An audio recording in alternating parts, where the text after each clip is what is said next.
Astaghfirullah. Assalamualaikum warahmatullahi wabarakatuh. Alhamdulillah wassalatu wassalamu ala rasulillah wa ala alihi wa sahbihi wa mawalah wa la hawla wa la quwwata illa billahi wa ba'du. Alhamdulillah, segala puja dan puji hanya milik Allah subhanahu wa ta'ala. Salawat dan juga salam kita hadiahkan kepada Rasul kita Nabi besar Muhammad sallallahu alaihi wasallam. Kita lanjutkan kajian kita, masih membahas tafsir singkat dari Al-Baqarah, dan kita masuk pada ayat ke 143. A'udzu billahi minasyaitonir rajim. Bismillahirrahmanirrahim. Wa kadzalika ja'alnakum ummatan wasata litakunu syuhada'a 'alan nas wa yakuna ar-rasulu 'alaikum syahida. Wa ma ja'alna al-qiblata allati kunta 'alaiha illa lina'lama man yattabi'ur rasula mimman yanqalibu 'ala aqibaihi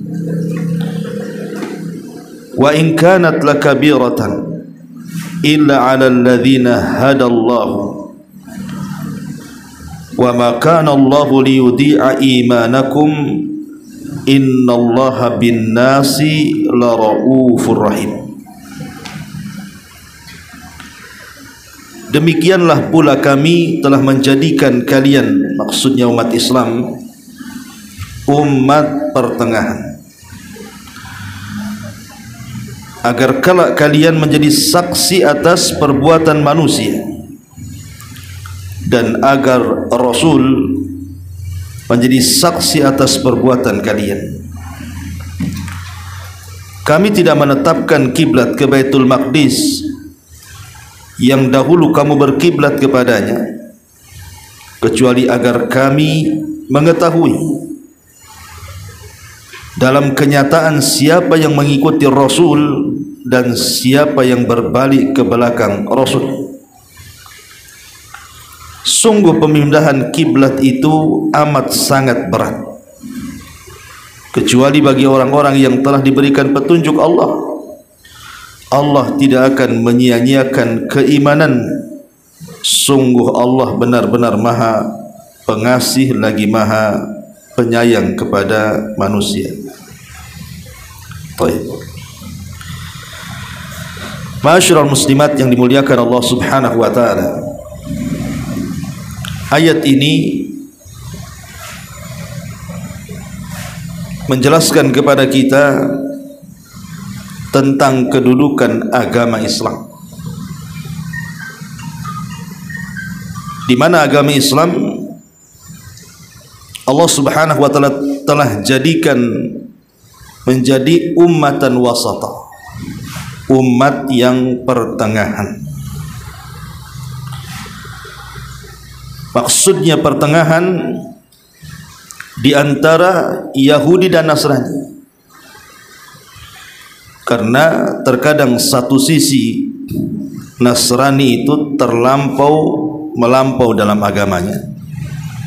Yahudi pula terkadang meremehkan kepada agamanya. Makanya kemudian kita berusaha tengah-tengah di antara dua agama ini, baik di antara ekstrimnya orang-orang Nasrani ataupun meremehkannya orang-orang Yahudi. Ma'asyiral muslimat yang dimuliakan Allah azza wa jalla, begitu juga Islam ini juga agama yang tengah-tengah di dalam agama itu sendiri. Perhatikan beberapa dalil yang menopang ayat ini. Pertama, surah Al-Fatihah. Dalam surah Al-Fatihah ayat 6 sampai 7 kita senantiasa membaca dalam salat-salat kita ini, ihdinas siratal mustaqim siratal ladzina an'amta 'alaihim ghairil maghdubi 'alaihim waladdallin. Ya Allah, berikan petunjuk kepada kami jalan yang lurus, jalan orang-orang yang Kau berikan nikmat kepada mereka, bukan jalan-jalan orang yang dilaknat, yang dimurkai atas mereka, dan juga bukan jalan orang-orang yang Kau sesatkan. Di sini ada kalimat ghairil maghdubi alaihim. Siapa al-maghdub di sini? Maksudnya Yahudi. Mereka al-maghdub, orang-orang yang dimurkai. Waladhdallin, dan orang-orang yang disesatkan. Siapa orang yang disesatkan? Orang-orang Nasrani. Pertanyaannya, kenapa orang-orang Yahudi al-maghdub dan orang-orang Nasrani al-dhalin? Karena orang-orang Yahudi itu diberikan ilmu, mereka diberikan kecerdasan, diturunkan kepada mereka Taurat, dan mereka paham dengan isi Taurat, tapi mereka tidak mau mengamalkan isinya. Orang Nasrani pula terbalik, mereka banyak tidak punya pengetahuan, tetapi mereka semangat untuk beramal. Makanya Islam tengah-tengah di antara Yahudi yang memiliki ilmu tapi tidak mau diamalkan, dan orang-orang Nasrani yang tidak ada pengetahuan tapi rajin beramal. Maka Islam menggabungkan antara ilmu dan amal. Itu disebut wasat, tengah-tengah. Ya. Ma'asyiral muslimat yang dimuliakan Allah Azza wa Jalla. Kemudian yang kedua, ketika kita bicara soal zakat, Nabi SAW satu hari pernah berwasiat kepada Mu'adz ibnu Jabal saat dikirim ke Yaman. Di antara wasiatnya adalah, wahai Mu'adz, bahwa engkau nanti sampai di Yaman itu akan berjumpa dengan ahli kitab. Kemudian di ujung riwayat Rasul mengatakan, akhbirhum anna Allah qad farada alaihim sadaqatan tu'khadu min aghniyaihim faturaddu ala fuqaraihim fa inhum ata'u laka bidzalik fa iyyaka wa qara'ima amwalihim.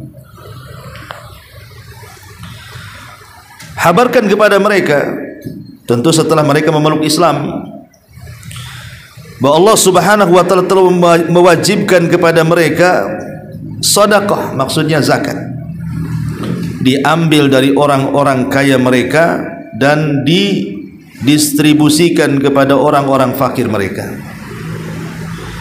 Jika mereka mentaati dengan perkara-perkara tersebut, maka Rasul mengatakan, fa iyyaka wa qara'ima amwalihim. Hati-hati saat mengambil zakat itu. Jangan mengambil harta yang paling bernilai di antara harta zakat yang kau akan ambil itu. Maksudnya apa di sini? Maksudnya ketika umpamanya seseorang diamanahi oleh negara untuk mengambil zakat dari orang-orang kaya, semisal kambing, sapi atau unta. Anggaplah kambing jumlahnya sudah 40, berarti setiap 40 kambing kan satu kambing dikeluarkan. Maka satu kambing yang dikeluarkan zakat itu oleh kita yang hendak mengambilnya, jangan mengambil kambing-kambing yang di situ itu paling bernilai. Umpamanya diambil pejantannya atau diambil yang paling bagus di antara 40 kambing itu.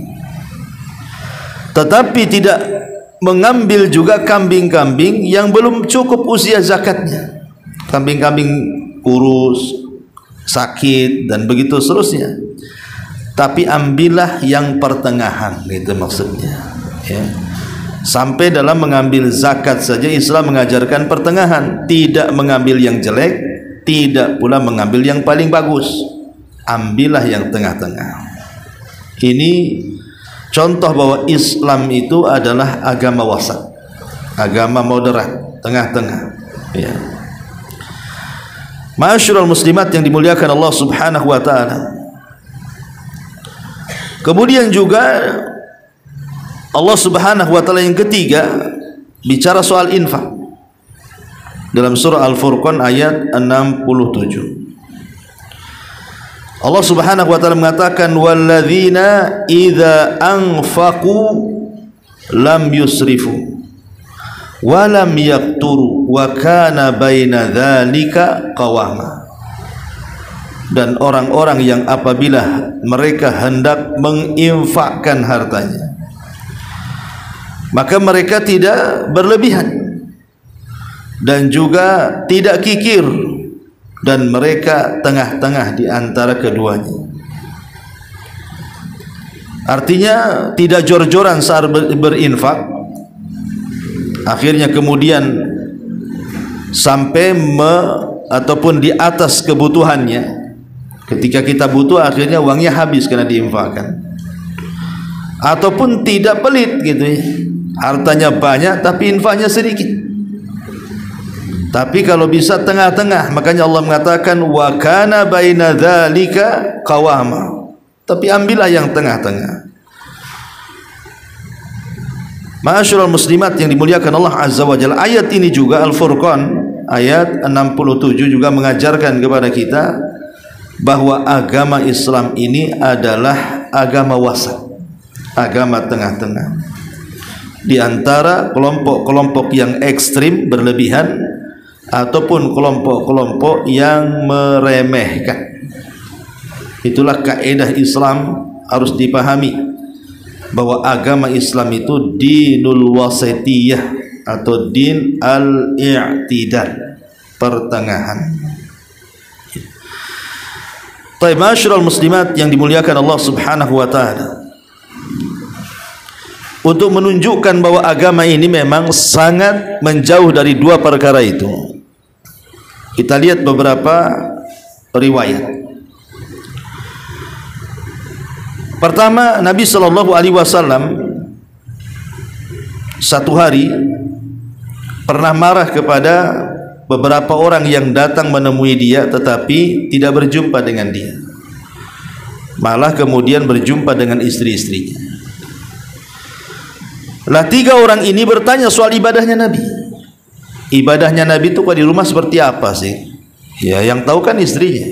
Makanya mereka bertanya kepada istri-istri Nabi.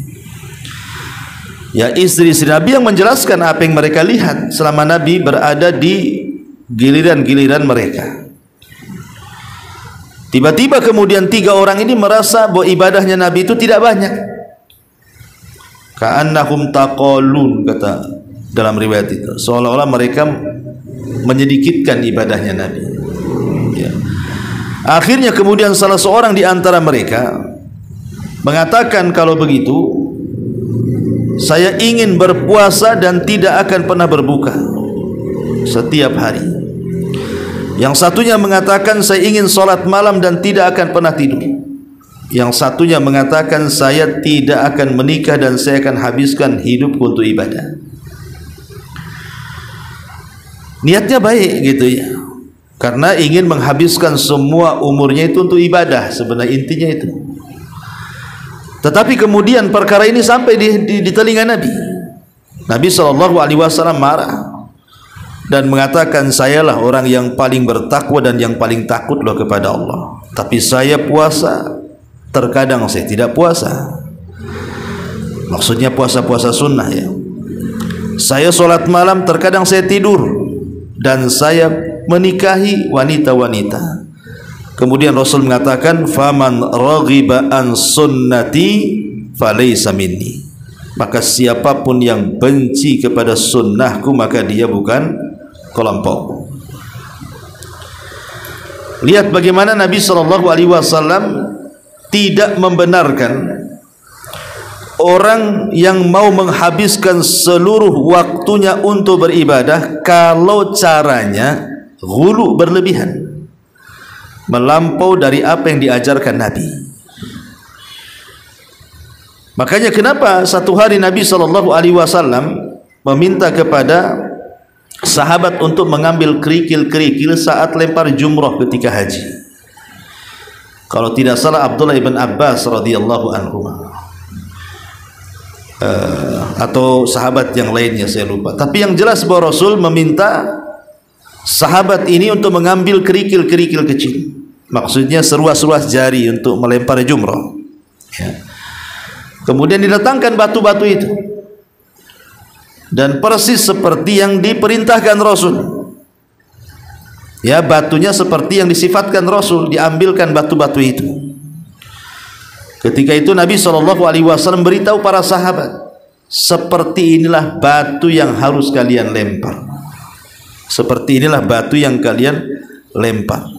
Kemudian Rasul mengatakan, fa innama ahlakal ladzina qablakum al-ghulu fiddin, karena hancurnya umat sebelum kalian itu kalau sudah melampau dalam agamanya. Artinya kalau kata Rasul segini ya segini, jangan kata Rasul segini segitu pula, kan begitu. Karena Rasul tidak suka orang itu berlebihan. Orang itu berlebihan Rasul tidak suka, apalagi dalam agama. Kenapa demikian? Karena biasanya orang yang berlebihan dalam agama, nanti agama yang akan mengalahkannya. Kata Nabi SAW, wa man yushaddad din illa ghalabah.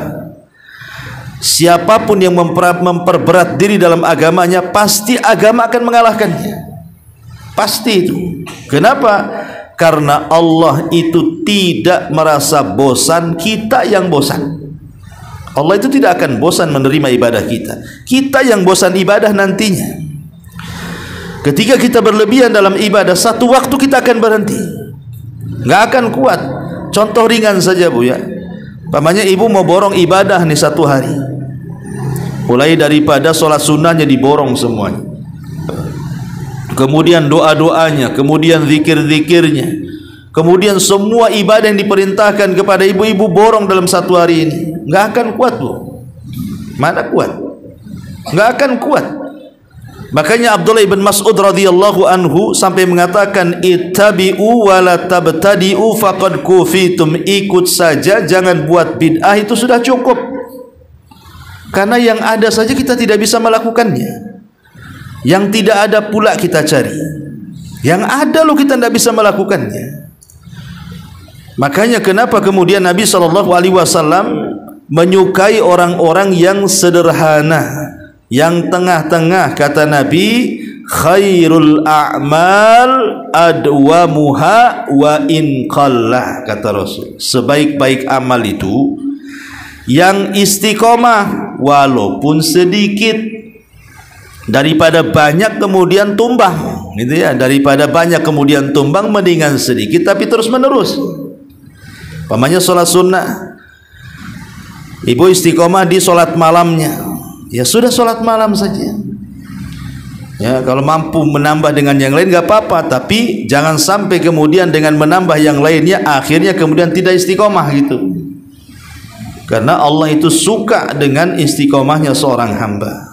Yassira wa la tu'assira, basyira wa la tunaffira, kata Rasul. Mudahkan, jangan dipersulit. Bahagiakan, jangan dibuat lari, kata Rasul. Ya. Ma'asyiral muslimat yang dimuliakan Allah Subhanahu wa taala. Makanya ketika Nabi SAW satu hari membagi-bagi harta ghanimah perang Hunain, tiba-tiba kemudian ada seorang laki-laki yang tidak setuju dengan pembagian itu. Namanya Dzulhuwaisirah.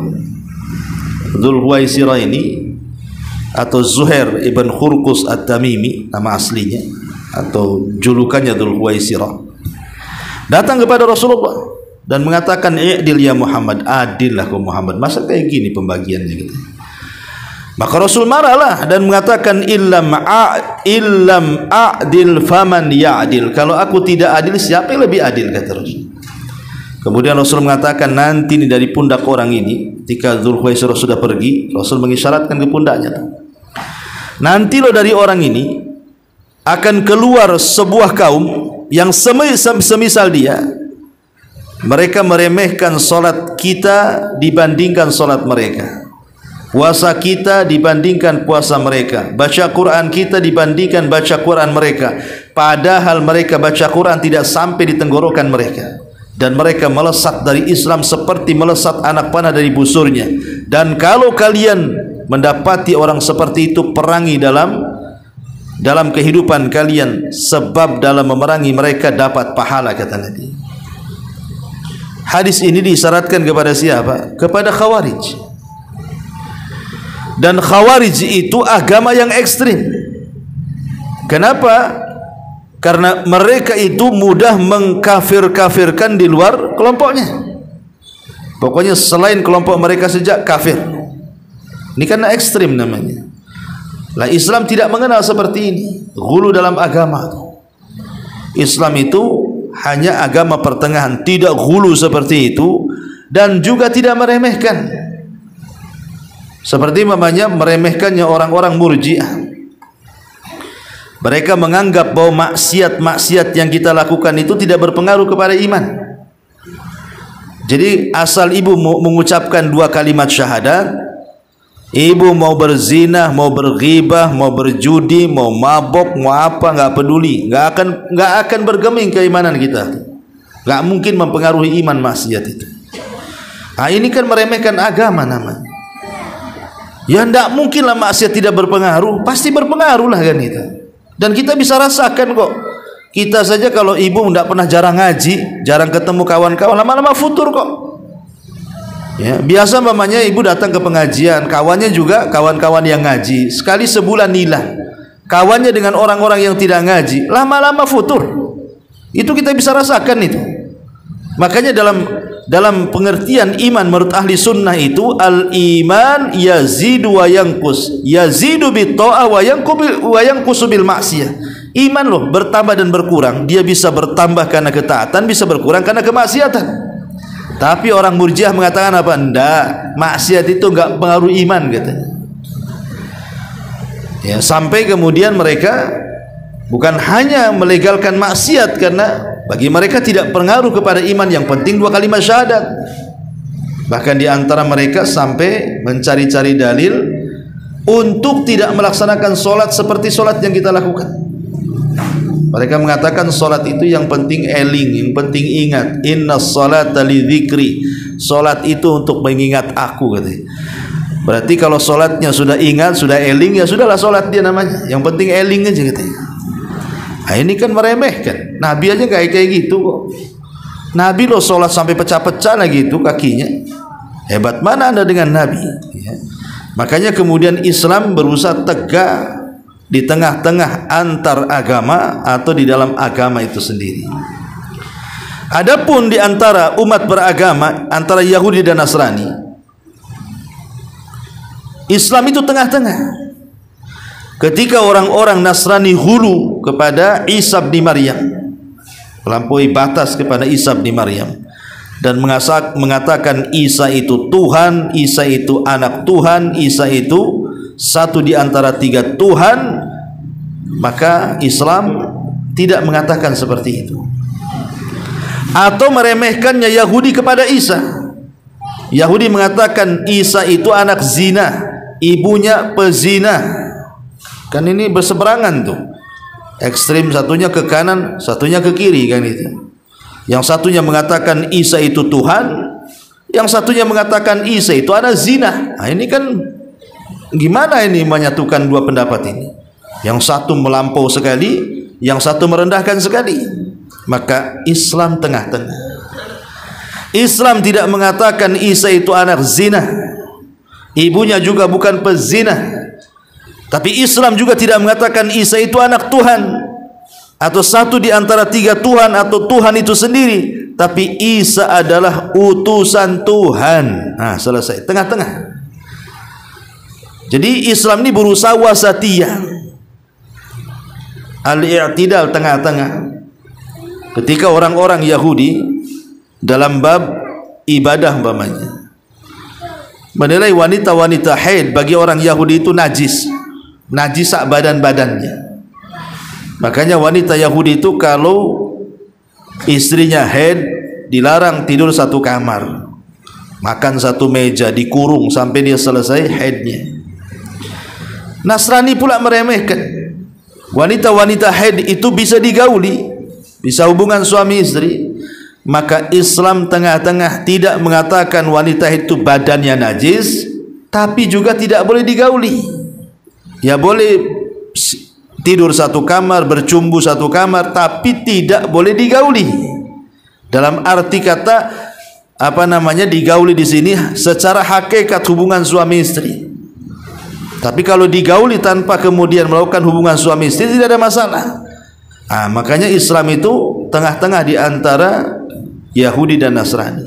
Ya. Makanya di sini Allah Subhanahu wa taala katakan, "Wa kadzalika ja'alnakum ummatan wasata." Demikian pula lah kami menjadikan kamu umat yang pertengahan, tengah-tengah, tidak melampau dan tidak meremehkan. Di masa Imam Malik rahimahullahu taala, ada orang pamitan kepada Imam Malik ingin melaksanakan haji ataupun umrah gitu. Jadi kemudian kata Imam Malik, ketika ditanya dari mana saya harus memulai mikotnya. Mikot itu artinya tempat awal menggunakan ihram. Ibu kalau umrah kemudian singgah dulu beberapa hari di kota Madinah, maka kemudian ketika hendak umrah dari Madinah ke Mekah nanti singgah di Bir Ali ataupun Dzulkhulaifah. Disitulah mikot, di mana memulai start umrah. Yang laki-laki menggunakan kain ihram, yang perempuan langsung berniat ihram. Lah kata Imam Malik, kalau engkau ingin bermikot, ya dari mikot yang ditentukan Nabi lah, di Bir Ali atau mungkin di Dzulkhulaifah sekarang kan itu. Tapi orang ini tidak, mengatakan tidak, aku ingin memulai ihram itu dari sisi kuburan Nabi. Maksudnya dari Masjid Nabawi, dari sisi kuburan Nabi. Kata Imam Malik, jangan kau lakukan, karena Nabi sudah menentukan mikot itu tempatnya masing-masing.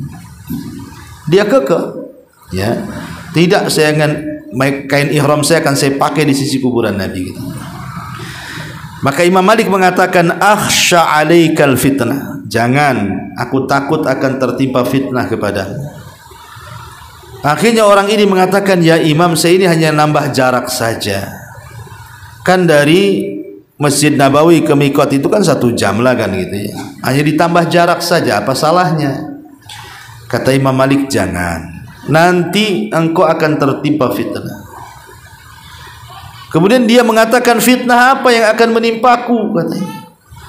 Maka Imam Malik rahimahullah ta'ala dengan geram mengatakan, ya fulan, fa ayyu fitnatin a'zam min antara annaka azzamta syai'an qassara anhu Rasulullah sallallahu alaihi wasallam. Ya fulan, fitnah mana lagi yang lebih besar dibandingkan kau ini, katanya. Engkau mengagungkan sesuatu yang tidak diagungkan Nabi. Engkau menentukan sesuatu yang tidak ditentukan Nabi. Ini fitnah apa lagi yang lebih besar dibandingkan engkau yang seperti ini. Kemudian Imam Malik membacakan ayat, falyahdharil ladzina yukhalifuna an amrih an tusibahum fitnah aw yusibahum adzabun alim. Hendaklah hati-hati orang-orang yang menyelisih perintah Nabi itu, nanti ditimpakan fitnah atau azab yang pedih. Lihat bagaimana Imam Malik mengajarkan kepada laki-laki ini, jangan ekstrim dalam agama. Ya, cukuplah yang dicontohkan Nabi, jangan buat-buat gitu maksudnya. Kata Nabi, mikot di tempatnya, sudah di situ. Malah kemudian mau pula mikot yang tidak pernah ditentukan Nabi kan. Makanya Imam Malik marah. Nah, dari sini Imam Malik mengajarkan bahwa Islam itu agama pertengahan. Jangan melampau, ya. Karena bagaimanapun hancurnya umat sebelum Islam itu karena al-ghulu fiddin, mereka melampau dalam agama. Kemudian Allah mengatakan setelah menjelaskan bahwa umat Islam ini adalah umat pertengahan, apa faedahnya? Litakunu syuhada'a 'alan nas, supaya engkau akan menjadi saksi atas perbuatan manusia. Sebagian ahli tafsir mengatakan bahwa nanti pada hari kiamat Allah Subhanahu wa taala akan memanggil Nuh alaihi salatu wassalam. Jadi Nuh akan dipanggil di hadapan Allah. Kemudian dipanggil juga semua umatnya. Kemudian dihadapkan di hadapan Allah Subhanahu wa taala. Kemudian Allah berfirman kepada Nuh, "Ya Nuh, sudahkah kau sampaikan risalahku kepada umatmu?" Kata Nuh, "Sudah ya Rabb." Maka Allah kemudian berbalik tanya kepada umatnya dan mengatakan, "Hei umat Nuh, sudahkah Nuh menyampaikan risalahku kepada kalian?" Maka tiba-tiba umatnya Nuh mengatakan, "Tidak ya Rabb, Nuh berdusta," katanya. Kemudian Allah mengatakan, "Lihat Nuh, engkau belum menyampaikan risalahku karena umatmu menganggap engkau berdusta. Kalau memang engkau telah menyampaikan risalahku kepada mereka, mana buktinya dan mana saksinya?" Maka Nuh alaihi salatu wasallam mengatakan, "Ada, aku memiliki saksi." Kemudian Nabi Nuh menunjuk umat Nabi sallallahu alaihi wasallam yang ada di situ. "Ah, itulah saksiku," katanya. Umat Nabi sallallahu alaihi wasallam, kita-kita ini. Kemudian Allah Subhanahu wa taala memanggil saksi itu. Kita-kita akan dipanggil karena kita akan jadi saksi bagi Nuh dan juga umatnya. Maka Allah akan mengatakan kepada kita, "Apakah kalian bersedia bersaksi bahwa Nuh sudah menyampaikan risalahku kepada mereka?" Maka kita katakan, "Ya, ya Rabb."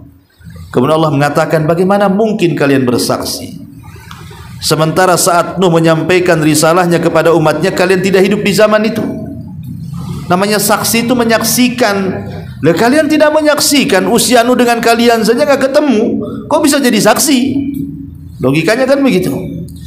Maka kemudian umat Islam yang menjadi saksi akan kebenaran Nuh alaihi salam menyampaikan risalah Allah kepada umatnya mengatakan, "Ya Rabb," yang mengatakan Nuh menyampaikan risalah itu engkau sendiri.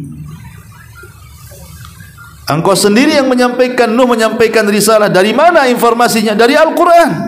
Kami hanya membaca Quran, dan Quran itu kalam Allah. Artinya yang mengatakan Nuh menyampaikan risalah itu adalah Allah sendiri dalam Quran, kan?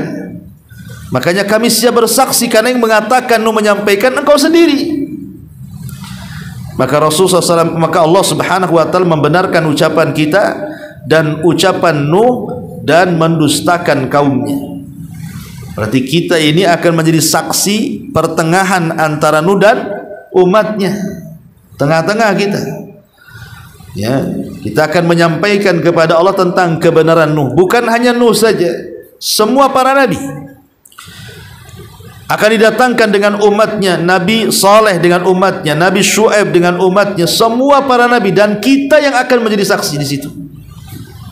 Kita yang akan menjadi saksi tentang kebenaran para nabi yang sudah menyampaikan risalah Allah kepada mereka. Dan ini keistimewaan umat Islam.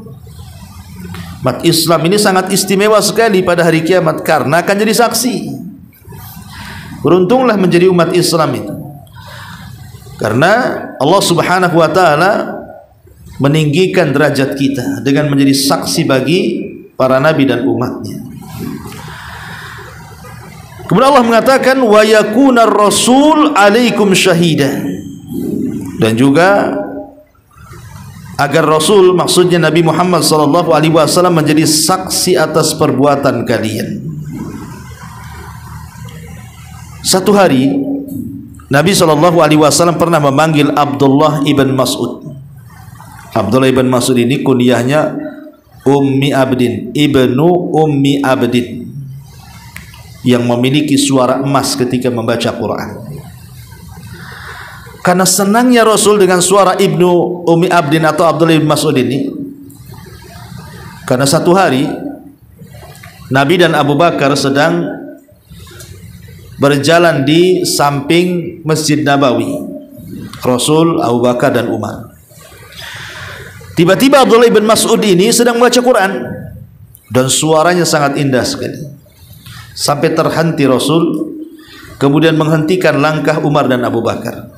Kemudian Rasul mengatakan kepada kedua sahabat mulia ini, wahai Umar, wahai Abu Bakar, kalau kalian man arada an yasma'al qur'ana ghaddan tariyan kama unzil falyaqra ala ibnu ummi abdin, kata Rasul.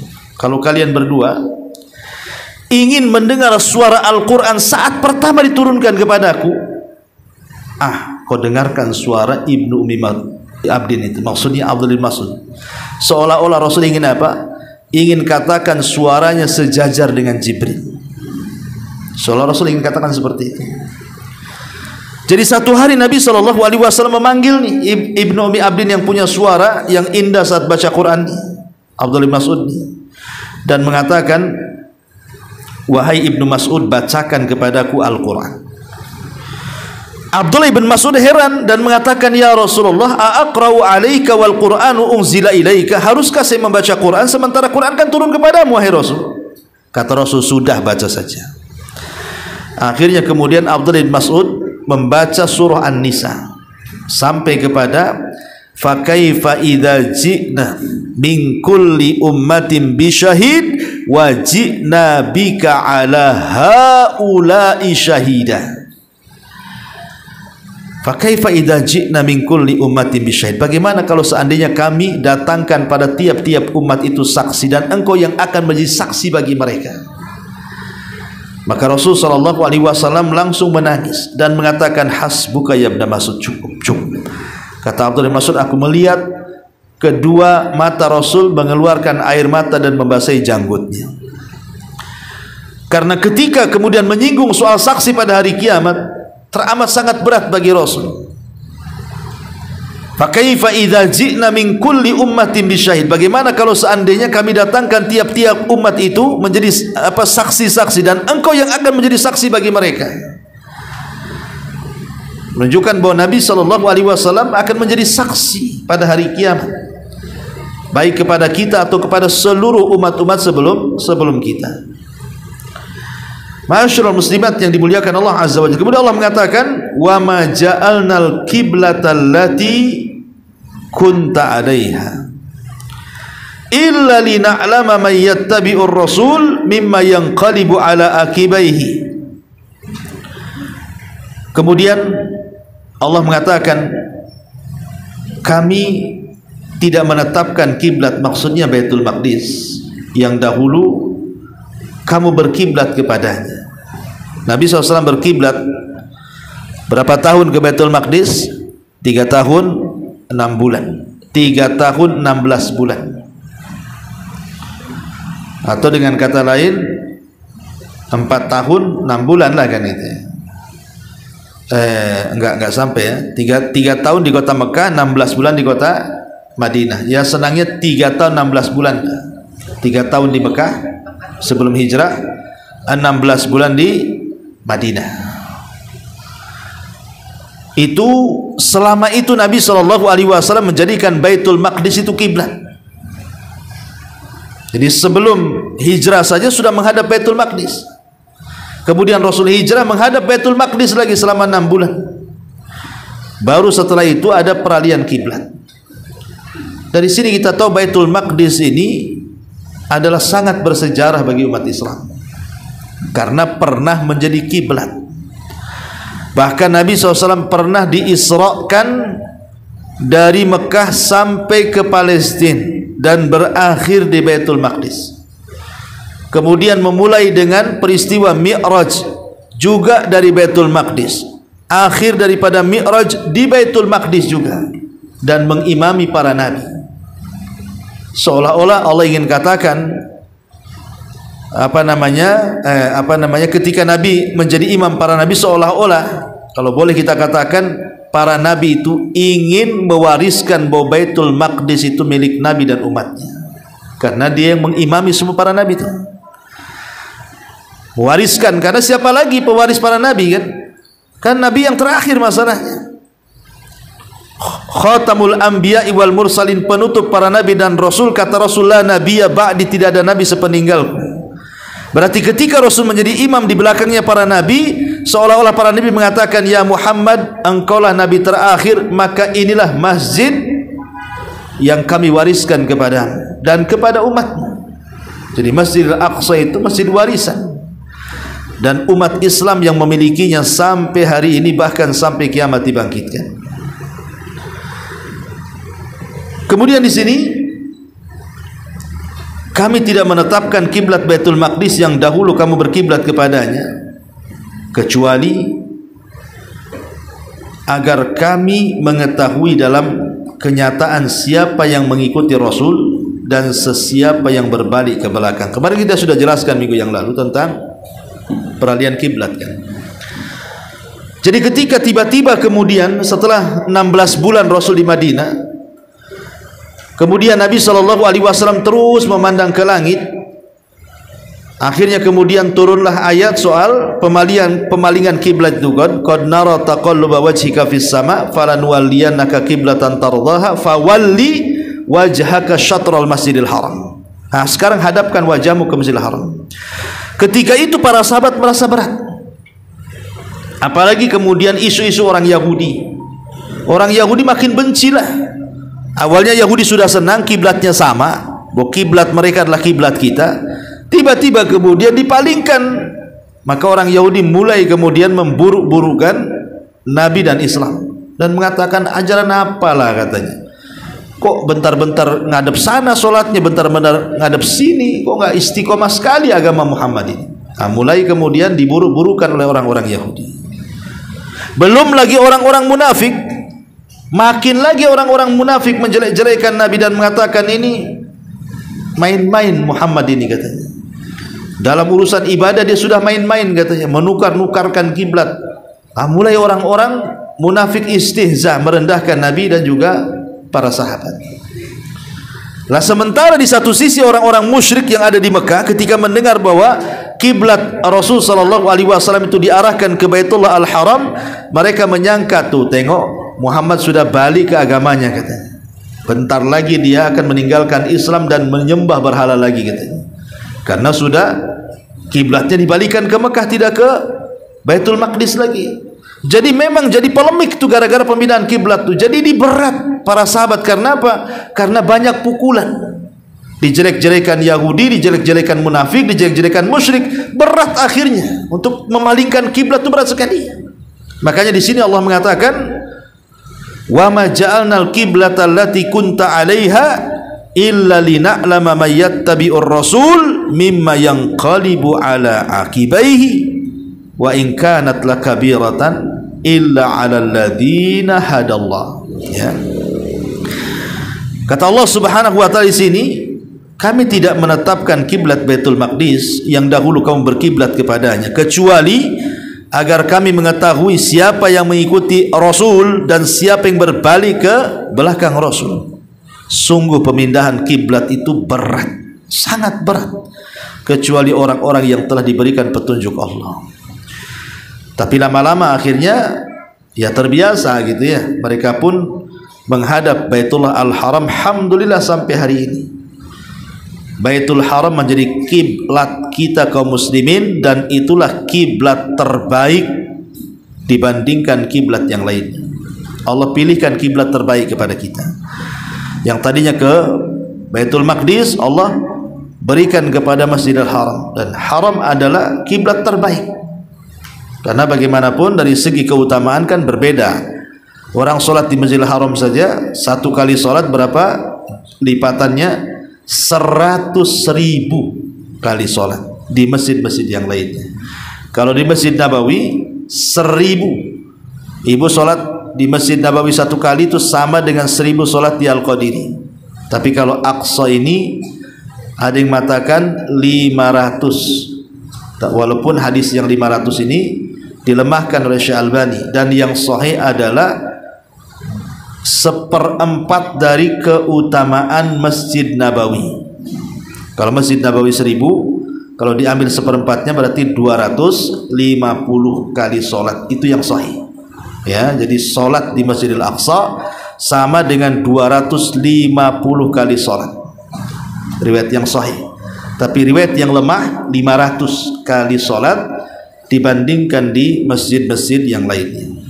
Kemudian Allah tutup, wa ma kana Allahu liyudhi'a imanakum, dan Allah tidak pernah menyia-nyiakan iman kalian. Apa maksudnya? Di sini ada kisah. Jadi para sahabat yang ada di Kuba, mereka tidak mendengar bahwa pengalian kiblat itu sudah sejak asar semalam. Mereka tidak sampai berita itu sampai subuh. Mereka sholat subuh di Kuba tuh. Jadi para sahabat Nabi SAW itu sudah mendapatkan satu rakaat subuh. Mereka tidak tahu karena tidak ada informasi peralihan kiblat yang tadinya ke Baitul Maqdis, ke Baitul Haram itu tidak sampai informasi ke orang-orang yang ada di Kuba.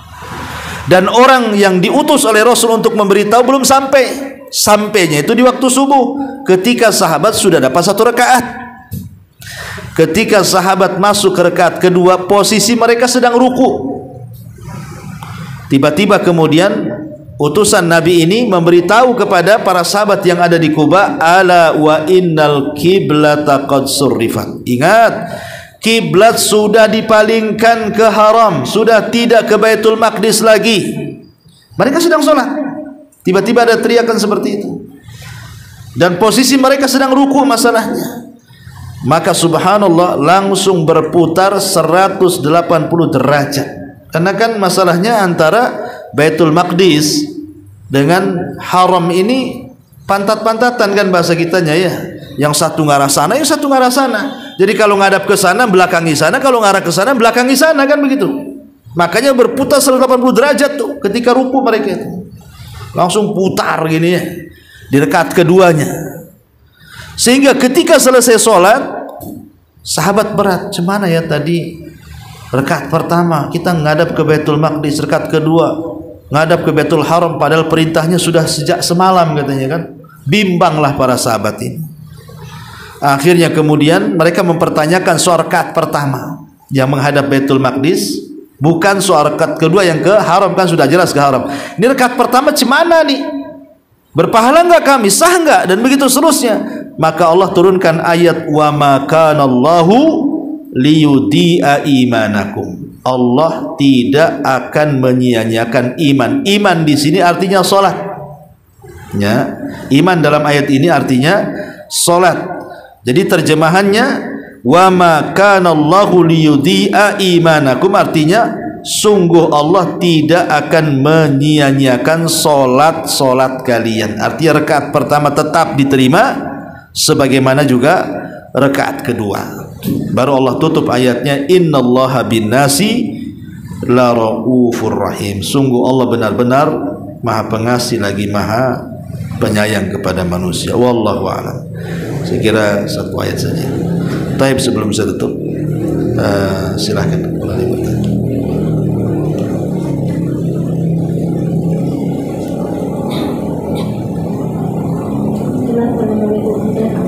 Waalaikumsalam. Pada ayat ini kan tadi dijelaskan bahwa Yahudi dan munafik itu dia mengejek kaum muslimin Rasulullah dan kaum muslimin yang berpindah arah kiblat, dan saat itu menjadi sangat berat bagi sahabat dan juga Rasulullah SAW atas ejekan kaum Yahudi dan kaum munafik juga kaum muslimin yang ada di Mekah. Jadi pertanyaan adalah, apakah pada saat itu ada sahabat yang murtad karena merasa beratnya perpindahan arah kiblat ini? Ya, alhamdulillah. Sebagian ulama ada yang mengatakan ada, ya, tetapi mereka mengatakan mereka orang-orang munafik, karena sahabat dengan munafik itu berbeda. Secara lahiriah sama saja, tidak bisa dibedakan, karena sama-sama mengucapkan syahadat dan sama-sama berada di sekitar Nabi. mengamalkan apapun yang diajarkan Nabi. Cuman yang membedakanlah hatinya saja. Hatinya saja yang bedakan. Badannya sama, hatinya yang beda. Kalau sahabat itu kan badan dan hatinya sama, tapi munafik itu badan dan hatinya tidak sama. Sehingga Nabi SAW tidak mengetahui mana satu munafik itu, karena Rasul tidak bisa nerawang yang gaib kan. Hati orang mana Rasul tahu? Kalau bukan karena Allah memberitahu nama-nama orang munafik, kemudian Rasul minta dicatat oleh Hudzaifah bin Yaman, tentu Rasul tidak tahu mana munafik satu. Tapi setelah turun ayat, Jibril memberitahu si anu munafik, maka Rasul memanggil Hudzaifah bin Yaman. Catat orang-orang ini dan jangan beritahu siapapun nama-nama ini di hadapan para sahabat. Aku angkat engkau menjadi sirrun Nabi, pemegang rahasia Nabi. Jadi yang tahu nama-nama orang munafik selain Nabi cuma satu, Hudzaifah bin Yaman saja. Maka dia sebagai pemegang rahasia. Hatta Abu Bakar, Umar, Utsman, Ali nggak ada yang tahu. Makanya Umar itu sampai datang kepada Hudzaifah. Hudzaifah, tolonglah kasih tahu, ada nggak nama saya di situ, katanya. Kata Hudzaifah, tidak boleh, Nabi melarang, katanya. Tapi karena desak, akhirnya Hudzaifah mengatakan, baik, saya akan jawab, tapi kau saja, yang lain enggak. Kemudian Hudzaifah mengatakan, enggak ada, katanya, enggak ada namamu. Maka dari sini kita tahu bahwa tidak ada yang tahu munafik itu kecuali Allah. Baru borok-boroknya ketahuan kan setelah Tabuk itu. Ya, perang Tabuk baru borok-borok munafik disingkap oleh Allah Azza wa Jalla. Barulah ketahuan. Tapi kalau tidak, karena Allah tidak akan ketahuan orang munafik di zaman itu. Lain kalau di zaman sekarang, nampak kali munafik kalau di zaman sekarang itu. Orang yang menghina Allah terang-terangan, menghina Rasul terang-terangan, menghina Quran terang-terangan, menghina syariat-syariat, membenci terang-terangan sekarang ini. Kalau dulu itu tidak terang-terangan munafik, sekarang terang-terangan. Kita bisa nunjuk mukanya itu munafik kau kan itu. Dulu tidak bisa. Ya. Sehingga kemudian ketika Abdullah ibn Ubay ibn Salul hendak dibunuh oleh Umar, ya Rasul, da'li adrib unuqah. Rasul, kasih saya aja tuh si Abdullah ibn Salul itu, penggal lehernya, kata. Dia sudah munafik. Kata Rasul, jangan. La'allan nas yaquluna anna Muhammadan yaqtulu ashabah. Jangan sampai orang mengira Muhammad membunuh sahabatnya. Karena tidak dibedakan mana munafik mana sahabat kan. Nanti kalau Rasul menyuruh Umar membunuh Abdullah bin Ubay bin Salul, apa kata Yahudi? Lihat, Muhammad membunuh sahabatnya sendiri, katanya. Padahal yang dibunuh munafik kan. Karena sudah berbaur. Jadi orang-orang yang murtad dalam perang kiblat itu mereka orang-orang munafik sebenarnya, bukan sahabat. Kalau sahabat tidak mungkin murtad. Ya, walaupun ada berpendapat dikatakan sahabat itu, kata Al-Hafidz Ibnu Hajar rahimahullahu taala, dia mengatakan bahwa orang yang melihat Nabi, kemudian orang yang berjumpa dengan Nabi, beriman dengan Nabi, mati di atas agama Nabi, walaupun sempat murtad dan kembali ke Islam. Itu definisi sahabat menurut Ibnu Hajar. Ya. Jadi seolah-olah kalimat walaupun dia sempat murtad kemudian balik kembali, nah, berarti kan ada sahabat yang murtad. Ada sahabat yang murtad. Seperti umpamanya, tetapi riwayatnya lemah sih, seperti contohnya Rajal ibn Unfuah. Rajal ibnu Unfuah namanya. Detik-detik wafat, mungkin sekitar beberapa bulan sebelum wafatnya Nabi, itu kan terjadi fitnah. Fitnah Yamamah namanya ya. Fitnah Yamamah itu artinya fitnahnya Musailamah al-Kadzdzab, si nabi palsu. Muncul di akhir-akhir wafat Nabi. Sehingga Nabi SAW mengutus Rajal ibn Unfuah ini untuk mengirim surat menasihati siapa? Musailamah al-Kadzdzab, si nabi palsu. Berangkatlah Rajal ibn Unfuah ini. Lah Rajal ibn Unfuah ini adalah orang yang biasa bersama Nabi, satu berhalaqah bersama Nabi gitu ya, bermulazamah kepada Nabi SAW bersama Abu Hurairah dan yang lainnya. Tiba-tiba ketika ketemu dengan Musailamah al-Kadzdzab, di tengah jalan Rasul meninggal. Jadi saat Rajal membawa surat kepada Musailamah al-Kadzdzab itu Rasul meninggal.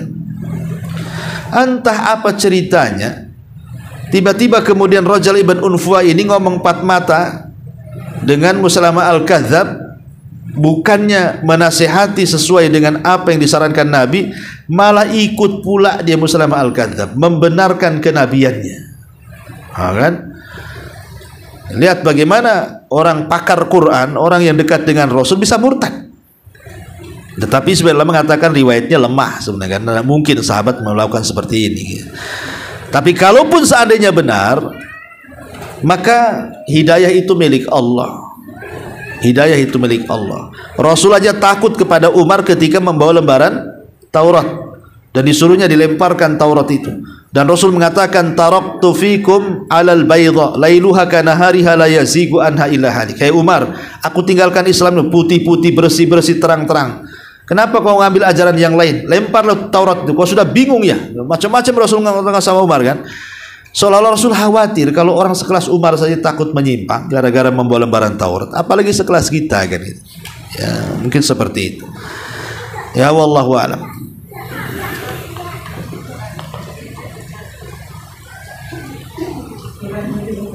Ya.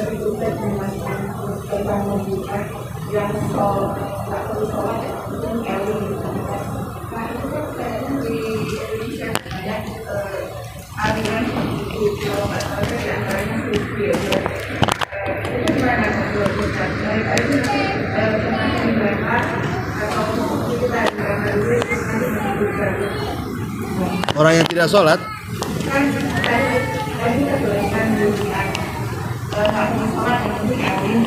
iya ya.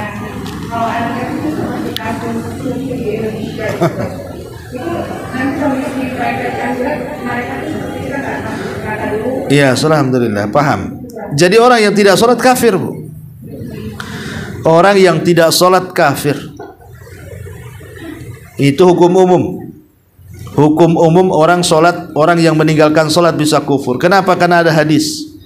Rasul mengatakan, al-ahdu bainana wa bainahumus sholatu faman tarakaha faqad kafar.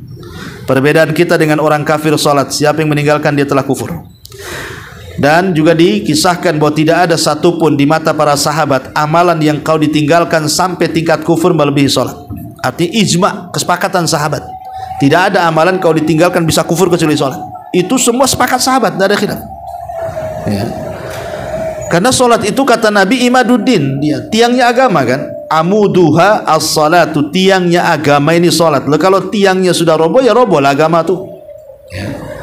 Tetapi kemudian yang menjadi polemik ahli fikih itu tentang orang yang meninggalkan sholat sekali-kali. Dia sholat tapi karena malasnya sekali-kali tak sholat. Itu yang menjadi polemik para ulama. Menurut Syekh Albani rahimahullahu ta'ala, sampai-sampai gara-gara pendapat masalah ini ada tuduhan irja kepada Syekh Albani itu. Jadi Syekh Albani mengatakan selama dia masih mengakui sholat itu wajib, yakin duhur itu wajib, asar wajib, maghrib isya wajib, subuh wajib, yakin kewajibannya, cuman karena malas akhirnya tak sholat, berarti orang seperti tidak kafir, hanya fasik saja karena dia masih meyakini kewajiban sholat kan. Tetapi kalau seandainya orang sudah tidak mengakui kewajibannya, walaupun dia sholat kafir, dia sholat tapi tidak mengakui kewajibannya, dia sholat aja, dia nggak mengakui zuhur itu wajib, tapi dia sholat zuhur, tetap kafir karena sudah mengingkari kewajiban kan. Lah Syekhul Islam Ibn Taimiyah rahimahullahu ta'ala mengatakan, man taraka sholata jumlatan faqad kafara ijma'an. Siapa yang meninggalkan sholat secara jumlah, maka dia telah kafir secara kesepakatan konsensus ulama.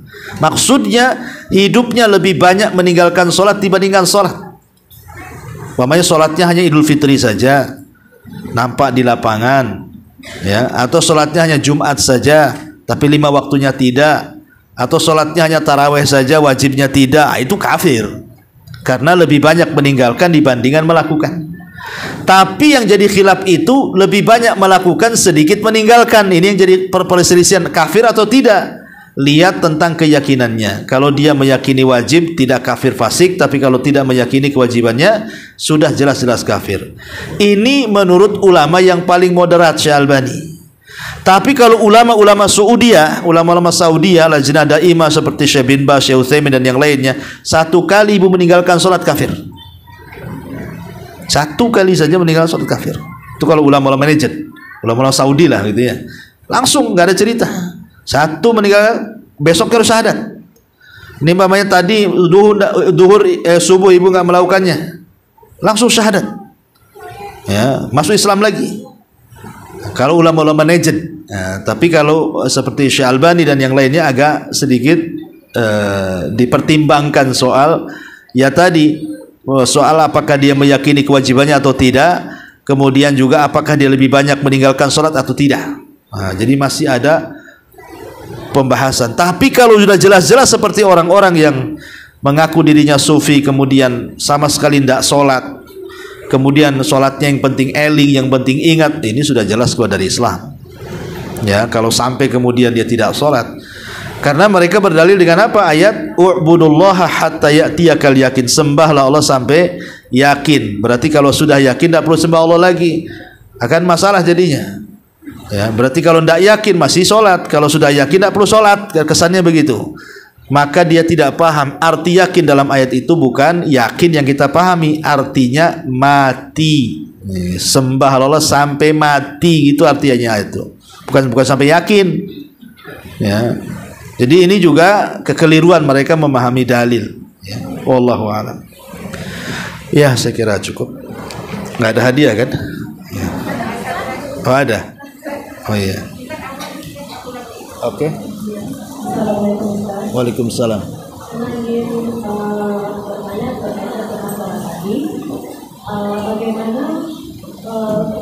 Bagaimana ada nggak orang yang dulunya sekolah dan surat tinggal, terus bagaimana untuk tobatnya? Apakah ada di Iya, paham. Jadi bagaimana yang dulunya tidak pernah sholat tiba-tiba dapat hidayah setelah tua di usia 40, 50, 60 tahun baru sadar, akhirnya dia taubat. Saya pernah bercerita kepada ibu tentang kisah Amr ibn As radhiyallahu an. Amr bin As ini orang yang paling memusuhi Nabi. Selama 20 tahun dia musuhi Nabi itu. Ketika Nabi SAW hijrah ke Madinah dan sudah 7 tahun, Amr bin As datang kepada Rasul ingin masuk Islam dan ingin betul-betul menyerahkan diri kepada Nabi. 20 tahun jadi musuh Nabi, nggak kira-kira tuh. Dan dia tokoh besar Quraisy gitu. Dia sekelas dengan Abu Jahal, Abu Lahab, Khalid bin Walid. Itu Amr bin As tuh pemimpinnya. Ketika Amr bin As datang kepada Rasul, Rasul senanglah. Walaupun dia pernah memusuhi dia luar biasa gitu ya, sampai mengupayakan para sahabat yang hijrah ke Habasyah untuk balik ke Mekah, itu kan gara-gara Amr bin As tuh. Tapi karena dia ada ketulusan untuk masuk Islam, maka Rasul menerima. Tapi ketika Amr bin As hendak masuk Islam, dia minta syarat sama Nabi. Baik, saya akan masuk Islam, tapi engkau harus ngasih syarat. Kata Rasul, apa syaratnya? Pertama, maafkan kesalahanku, karena sudah 20 tahun menyakiti kamu dan para sahabat. Yang kedua, Allah mengampuni semua dosaku. Kalau dua syarat terpenuhi, saya masuk Islam. Syaratnya itu, kau maafkan aku, semua dosaku Allah ampuni. Kalau itu syaratnya dipenuhi, aku siap masuk Islam. Apa kata Rasul? Ya Amr, innal Islam yahjubu ma qabla, kama anna taubata tahjubu ma qabla. Amr, Islam itu akan menghapus semua dosa sebelum Islam, sebagaimana taubat itu menghapus dosa sebelum taubat. Maka kemudian kata Amr bin As, kalau gitu asyhadu an la ilaha illallah wa asyhadu annaka rasulullah. Kemudian apa kata Rasulullah? Amana Amr wa aslaman nas. Amr ibn As, sungguh dia telah beriman, adapun kebanyakan manusia hanya masuk Islam, katanya. Dia naik tingkatan, bukan Islamnya, iman lagi dia. Gitu ya.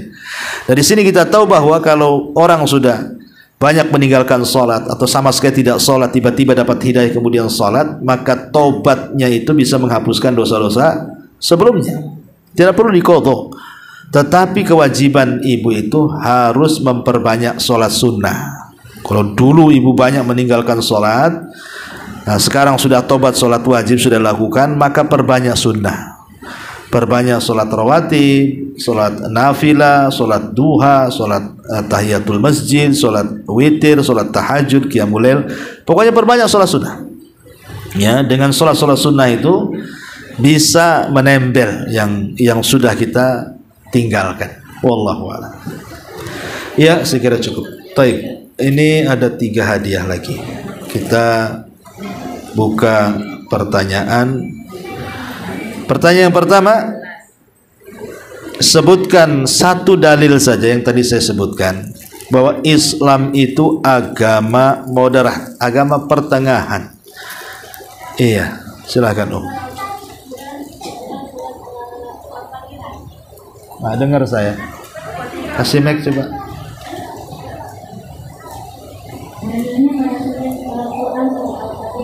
Ahsan, bacakan Al-Fatihahnya. Iya, bacalah.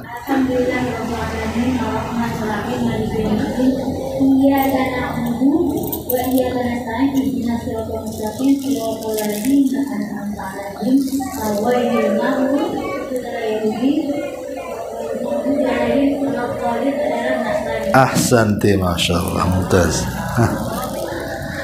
Tolong deh kasihkan sama Umi Anu tuh. Nah, oke. Ini apa ini? Unilever? Bukan ya? Bukan produk Israel kan? Baik. Ya. Pertanyaan yang kedua. Pertanyaan kedua adalah, sebutkan contoh pertengahan Islam di antara Yahudi dan Nasrani. Contohnya apa Islam itu agama pertengahan di antara Yahudi dan Nasrani? Bukan dalilnya ini, contohnya.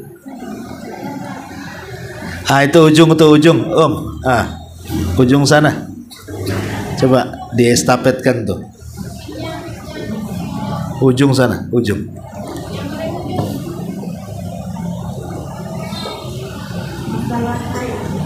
Gimana?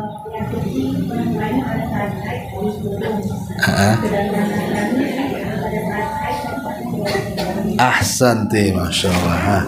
Mumtaz. Tolong lagi nih gelasnya. Dapat gelas. Ini apa, ditaplak ya? Ini gelasnya. Kasih sama Umi Anu. Oke, yang terakhir.